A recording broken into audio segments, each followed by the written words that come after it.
Mercury, and we've talked about this, is Mercury is going to go direct. So it's going to go from that backwards angle, and it's going to start going direct, and it's going to move to not until about the 13th it gets into Gemini. But this is the degree of Algol, and it's also opposite the lunar eclipse that we just had on the 16th. Be interesting for some people that had some issues at that time, particularly if it was, you know, delays and mix-ups and kind of nothing was going right. Maybe you'll get to kind of actually move forward a little bit at this time. So that's the hope. Mind you, look at that. You've got that square there to Saturn still. They're not going to make that exact, but they're within that 1 degree. Some people will allow 3 degrees, but like, you know, the closer the degree is, the more likely you are to feel it. Yeah, in horseshoes, that would be the lean, that you would get points for that one.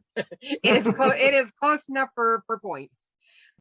Yeah. So so you're going to have that restriction in that holding back, that constraint with the most stationing. Is it should be an interesting day. I would highly suggest everybody journal on that day for no other reason.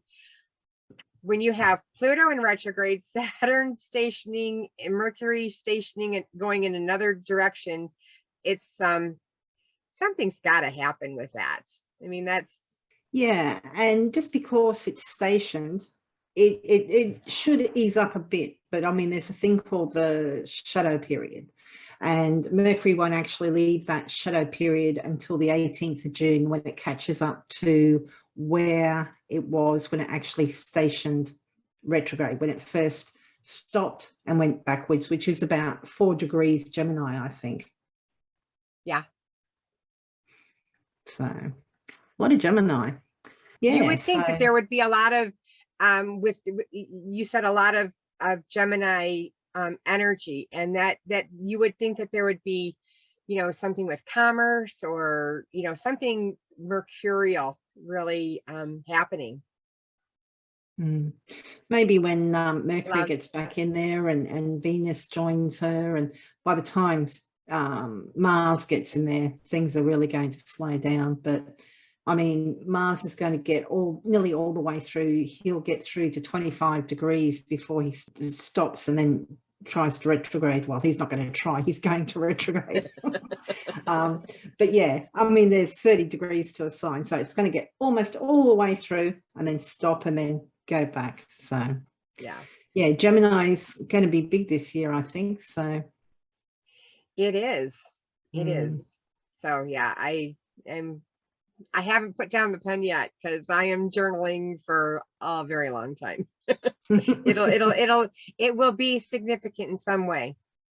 I just, you know, with this Saturn, like you said, being holding back, and Saturn's really, really still at this time. It's really, really slow. And that Mercury's had just about a gutful, I think, of, you know, being held back. It wants to race ahead, but it's still within that shadow zone. It's got the North Node with it, which can amplify things. Yeah, for sure. I like that with the North Node there. Good catch on that one, because that does tend to increase things. Yeah, what can you do?